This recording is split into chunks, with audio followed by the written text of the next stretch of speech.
جو نبی کو حاضر ناظر جانتا ہے بلا کسی تعویل کے وہ کیا ہے؟ کافر ہے. جو نبی کو مشکل کشا مانتا ہے بلا کسی تعویل کے وہ کیا ہے؟ کافر ہے. جو حضرت عائشہ رضی اللہ تعالیٰ عنہ پہ زنا کی تہمت لگاتا ہے وہ کیا ہے؟ کافر ہے. چاہے وہ سنی ہو، چاہے وہ شیعہ ہو، چاہے وہ بریلوی ہو، کیونکہ نام فرقوں کے لے کے اس میں ایک تو مبالغہ بہت ہو جاتا ہے. بعض دفعہ سارے وہ کر نہیں رہے ہوتے، ہم سب کو لپیٹ دیتے ہیں اور پھر فرقواریت اس سے بڑھتی ہے، نفرتیں پھیلتی ہیں. یہ سوال پوچھا ہے مفتی صاحب، ذی الحجہ کے آخری ایام چل رہے ہیں، ان دنوں میں حضرت عمر رضی اللہ تعالی عنہ پر خنجر سے حملہ کیا گیا تھا اور آپ چند دنوں کے اندر شہید ہو گئے تھے. حضرت عمر کی فضیلت پر بیان فرما دیں. آپ کے بارے میں یہ بات مشہور ہے کہ آپ حضرت علی کے داماد تھے، کیا یہ بات سچ ہے؟ حضرت عمر کی ذات پر بہت سے اعتراضات کیے جاتے ہیں، جن میں حضرت فاطمہ رضی اللہ تعالی عنہا کے گھر کا دروازہ جلانا اور حضرت فاطمہ پر تشدد کرنا جس سے آپ کا حمل ضائع ہو گیا سر فہرست ہیں معاذ اللہ. اس کے علاوہ حضرت عمر کے 3 طلاق والے مسئلے پر بھی بہت اعتراضات کیے جاتے ہیں. ایک خاتون ایک چینل پر کہہ رہی تھی کہ عمری قانون نے میری زندگی تباہ کر دی، کیونکہ عمری قانون میں، یعنی عمر والا قانون کو عمری قانون کہہ رہے ہیں، عمری قانون میں طلاق دینا بہت آسان کام ہے. اس کا جواب بھی عنایت فرما دیں. تیسری بات یہ ہے کہ حضرت عمر کی رائے کی تائید میں کئی بار قرآن کی آیات نازل ہوئی. ناظرین کو ان آیتوں کے بارے میں بھی بتا دیں. سب کچھ تو آپ نے ہی بتا دیا ہے، میرے بتانے کے لیے کچھ چھوڑا ہی نہیں آپ نے. دیکھو یہ جو حضرت فاطمہ پہ ظلم کے واقعات بیان کیے جاتے ہیں کہ حضرت عمر نے یہ کیا، حمل ضائع ہو گیا، یہ ہو گیا، وہ ہو گیا، وغیرہ وغیرہ، ہمیشہ کوشش کیا کرو باطل کے سوالات کا جواب دینے کے بجائے نا الٹا باطل سے سوال پوچھنا شروع کر دیا کرو. جب بھی آپ دفاعی پوزیشن میں اپنے آپ کو رکھو گے نا، سامنے والا بڑے بڑے جرائم کر کے بیٹھا ہوگا، وہ اپنے اوپر بات ہی نہیں آنے دے گا، وہ ہمیشہ آپ پر بوچھاڑ کرتا رہے گا اور آپ دفاعی پوزیشن میں ایک کا جواب، دوسری بات کا جواب، تیسری بات کا جواب. یہ کبھی بھی طریقہ نہیں ہوتا.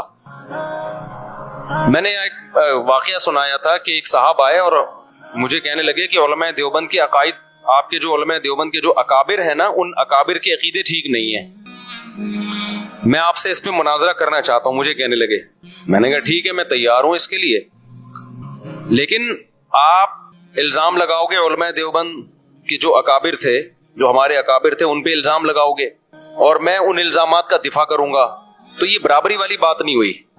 برابری والی بات یہ ہوگی کہ آپ ہمارے اکابر پہ الزام لگاؤ گے اور میں آپ کے اکابر پہ الزام لگاؤں گا.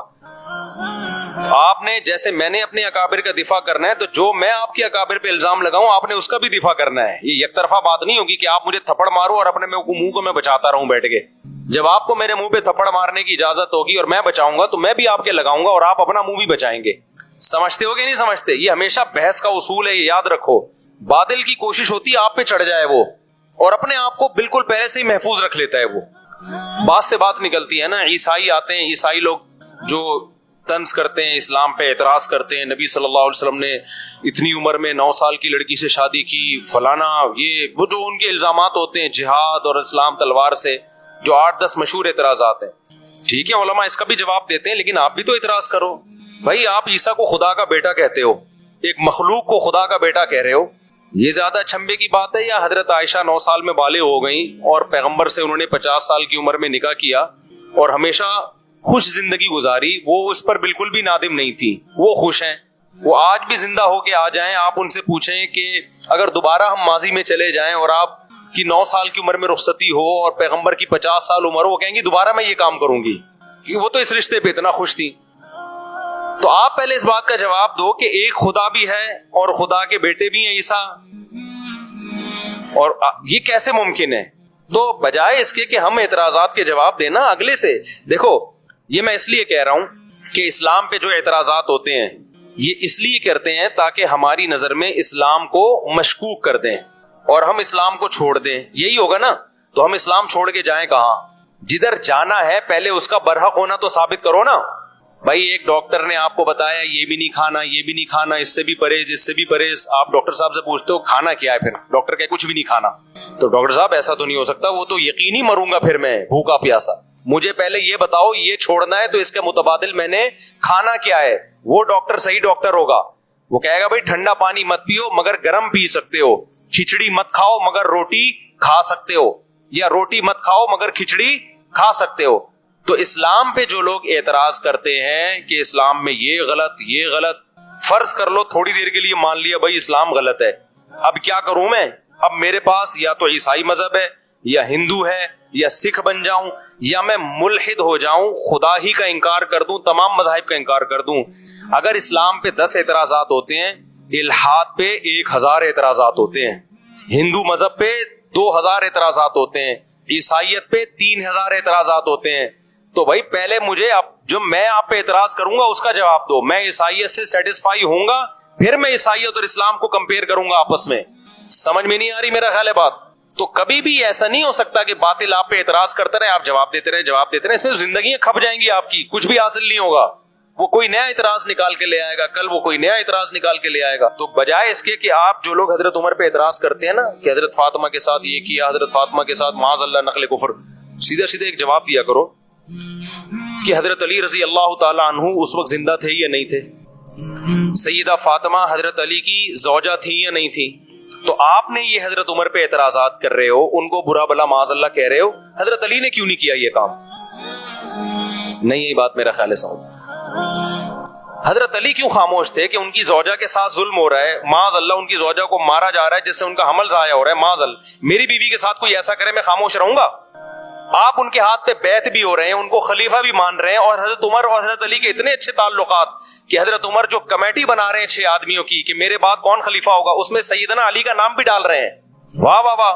حضرت علی کی زوجہ کے ساتھ اور پیغمبر کی صاحبزادی، ان سے بڑا کیا رتبہ ہو سکتا ہے؟ ان کے ساتھ معاذ اللہ ایک شخص اتنا ظلم کر رہا کہ وراثت کھا، معاذ اللہ نقل کفر، وراثت نہ دے رہا ان کو، ان کا حمل ضائع کر دیا۔ اور حضرت علی کے اتنے اچھے تعلقات، حضرت علی سے ایک ضعیف روایت نہیں ملتی کہ حضرت عمر پہ انہوں نے طنز کیا ہو یا ان کو ظالم کہا ہو۔ اتنے اچھے تعلقات کہ عمر حضرت علی کے لیے کو خلیفہ کے لیے نامزد کر رہے ہیں اور ان کی بیٹی کو نکاح کا پیغام بھیج رہے ہیں۔ یہ شیعہ کتابوں میں بھی مل جائے گا آپ کو کہ حضرت علی نے حضرت علی کی بیٹی سے کس کا نکاح ہوا ہے؟ حضرت عمر کا۔ شروع میں حضرت علی نے نکاح کا پیغام مسترد کر دیا تھا، صرف اس بیس پہ کہ آپ کی عمر زیادہ ہے، اس بیس پہ نہیں کہ آپ ظالم ہیں، آپ نے میری زوجہ کے ساتھ معاذ اللہ اچھا سلوک نہیں کیا، عمر کے ایج ڈیفرنس کی وجہ سے۔ لیکن عربوں میں ایج ڈیفرنس کو کچھ زیادہ ویلیو نہیں دی جاتی تھی۔ بعد میں حضرت عمر سے انہوں نے اپنی بیٹی کا نکاح کیا۔ تو یہ کیا بات ہے، اپنی بیٹی کا نکاح بھی کر رہے ہیں، ان کو داماد بھی بنا رہے ہیں اور ان سے مشورے بھی لے رہے ہیں۔ حضرت عمر کا کوئی مجلس ایسی نہیں ہوتی تھی اہم جس میں کوئی جدید مسئلہ آیا ہو اور انہوں نے سیدنا علی کو اس میں مشاورت کے لیے شریک نہ کیا ہو۔ اور حضرت عمر یقینی طور پر حضرت علی کو اپنے بعد نامزد کر دیتے، لیکن حضرت علی کی عمر کی کمی کی وجہ سے، روایات میں ملتا ہے کہ عمر کی کمی کی وجہ سے حضرت علی نے 6 افراد کی کمیٹی بنائی۔ سمجھتے ہو کہ نہیں سمجھتے؟ تو ہم ان کے آپس میں تعلقات دیکھتے ہیں، کوئی ان میں نفرت نہیں تھی، ایک دوسرے کی تعریفیں، ایک دوسرے سے محبتیں، لیکن آج لوگ مدعی سست اور گواہ چست بنے ہوئے ہیں۔ تو باقی ایک انہوں نے جو سوال کیا ہے کہ حضرت عمر کے 3 طلاق والے مسئلے پر، وہ یہ میں نے جمعے میں بھی اس پر بیان کیا تھا۔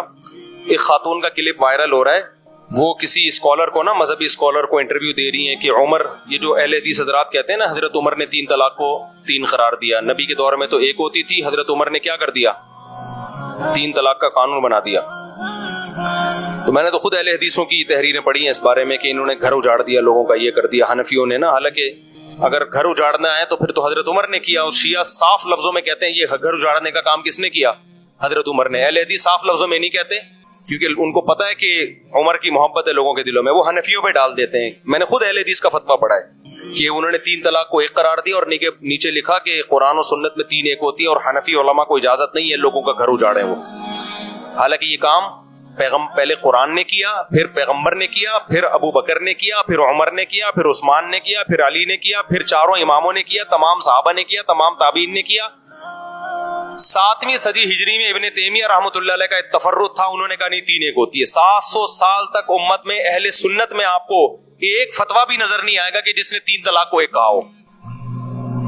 7ویں صدی میں ابن تیمیہ نے کیا، ابن تیمیہ رحمۃ اللہ علیہ نے، پھر ان کے شاگرد نے بھی اپنے استاذ کی رائے کو فالو کیا، ابن قیم نے، پھر ابن قیم کے شاگرد ابن رجب حنبلی، انہوں نے بھی اپنے استاذ کو فالو کیا، لیکن آخر عمر میں ابن رجب نے رجوع کر لیا اور یہ سخت الفاظ کہے وَعَلَمْ أَنَّهُ لَمْ يَثْبُتْ عن احد من الصحابہ ولا من التابعین ولا من ائمۃ السلف المعتد بقولهم في الفتاوى في الحلال والحرام شيء صریح ان الطلاق بعد الدخول يحسب واحدة اذا سبق بلفظ واحد، کہ انہوں نے کہا کہ کسی ایک حدیث میں بھی ہمیں نہیں ملتا، کسی ایک صحابی سے بھی نہیں ملتا، کسی ایک تابعی سے بھی نہیں ملتا کہ رخصتی کے بعد 3 کو کسی نے ایک قرار دیا ہو۔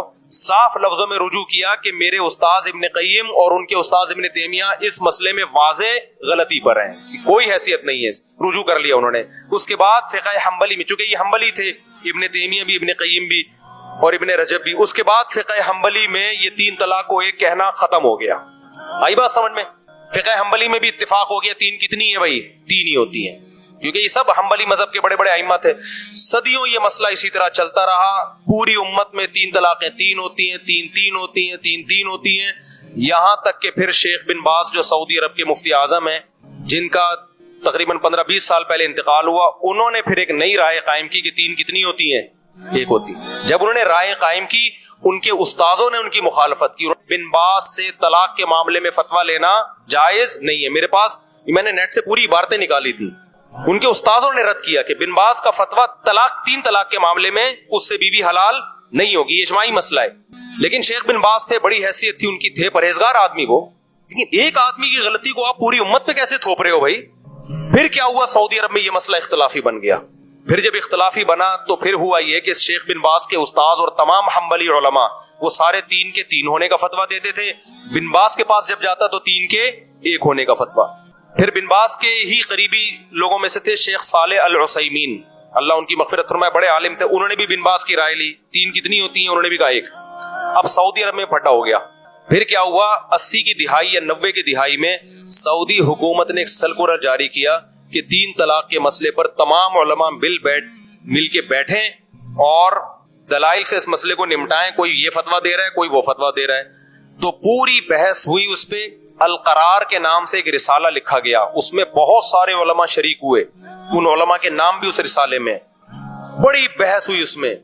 وہ پورا رسالہ میرے پاس موجود ہے عربی میں نے پورا رسالہ پڑھا ہے۔ وہ اتنی زبردست جاندار بحث ہوئی، 40-50 کتابوں کو کنگالا گیا، علماء کے فتوے دیکھے گئے، قرآن و سنت کی روشنی میں بحث ہوئی، اور بالآخر یہ متفقہ فیصلہ کیا گیا کہ اکٹھی 3 طلاقیں 3 ہی ہوتی ہیں، 1 نہیں ہوتی۔ آج کے بیان سے متعلق ایک اور اہم بات سمجھ لیں، میں نے بتایا تھا نا کہ کربلا کے واقعے سے ہر شخص اپنا مطلب نکالنے کی کوشش کرتا ہے۔ کچھ لوگوں نے اس کو صحابہ کے بغض نکالنے کی کوشش کی ہے اس پہ، جیسے میں نے بتایا، اعتراض کرتے ہیں کہ باقی سارے صحابہ کہاں تھے۔ کچھ لوگوں نے اس پہ بھی خوارج کی تائید کے لیے بھی یہ واقعہ پیش کرتے ہیں کہ آج کے مولوی حکومت وقت کے خلاف کھڑے کیوں نہیں ہوتے۔ سیدنا حسین تو کربلا کے میدان میں کھڑے ہوئے اور پھر بغاوت کے فضائل سنانا شروع کر دیتے ہیں کہ ریاست کے خلاف نکلو، بغاوت کرو۔ سیدنا حسین رضی اللہ تعالی عنہ بغاوت کے لیے نہیں نکلے تھے۔ بغاوت کا مطلب مسلح لڑائی، صرف اور صرف تفتیش احوال کے لیے آپ کا سفر تھا، عراق کا تفتیش احوال کے لیے، بغاوت کے لیے نہیں تھا۔ اس کی سب سے بڑی دلیل یہ کہ کوئی بھی شخص جو لڑائی کے لیے نکلے وہ خواتین اور بچوں کے ساتھ کبھی بھی ٹریول نہیں کرتا، جبکہ کربلا میں سیدنا حسین رضی اللہ تعالیٰ عنہ کے ساتھ پاک دامن اہل بیت کی بابردہ مستورات اور بچے بھی موجود تھے۔